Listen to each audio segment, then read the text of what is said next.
All right, I'm going to show you how to integrate your Google Classroom with your Pearson Realize account. What's great about this, especially with your students who are on Chromebooks, is it makes it to where they are now single sign-on to get to those Pearson resources. So instead of having to separately go to Pearson and sign in and get to their assignments that you've assigned them, if you assign it through Pearson, but your Google Classroom is linked, your kids can get it through their Google Classroom instead. So to do that, first sign in. So we're here. This is our Pearson splash page.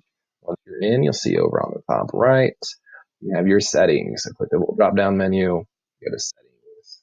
Within that, scroll all the way to the bottom, and you have your account. So Google Classroom, if you haven't done so yet, it says get started. So go ahead and get started.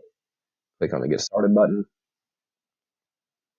That'll load up a page that first links you confirm your Google account. So make sure you use your school account if you use your school and personal account on your computer. And ask for a bunch of permissions. We trust those folks at Pearson. So go ahead and hit the blue allow button. That takes you to the page. And you can now choose your Google Classroom you want. So if you have multiple classes, maybe you want math for some of them, not for others. As you see here, I have a lot of classes. Let's scroll down to my sample class. Choose that. So you can choose as many classes as you want.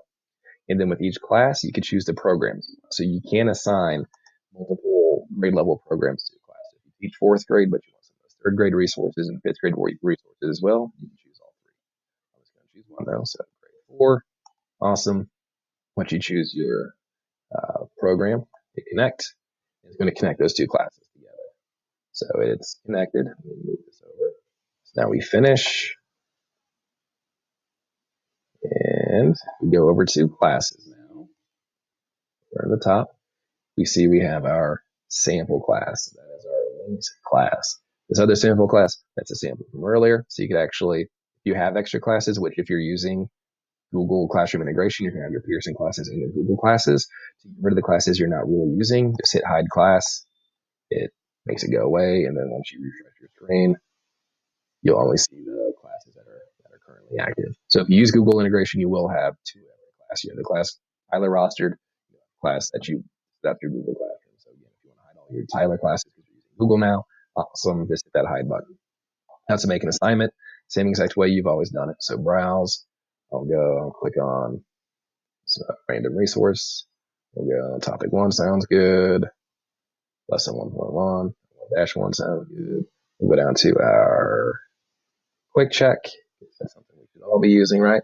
So go to the assign button, and now you'll see when it opens up, you do start day. So same kind of screen you got that you've been using.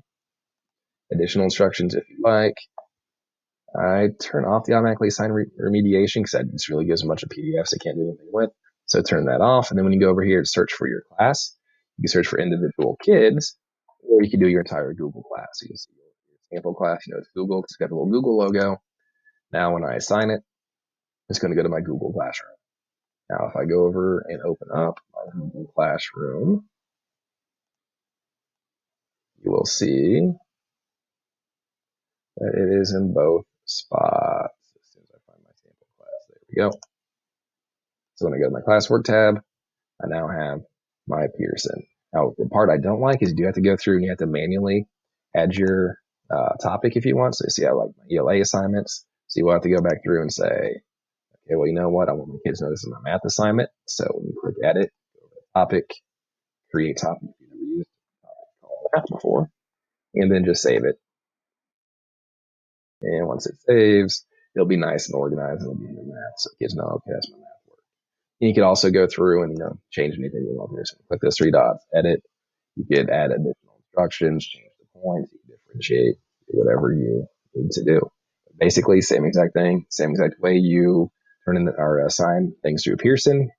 Now you're just assigning them through Pearson still. So the teacher assigns it through Pearson, but it goes to your Google Classroom. Your kids never go to Pearson again. They just go to Google Classroom and all their Pearson stuff shows up there. So this saves you one extra step from having to have your kids go to Pearson and get the assignments. Since they're already on their Google Classroom, they can just get it all through Google Classroom. So makes your life a little bit easier. All right.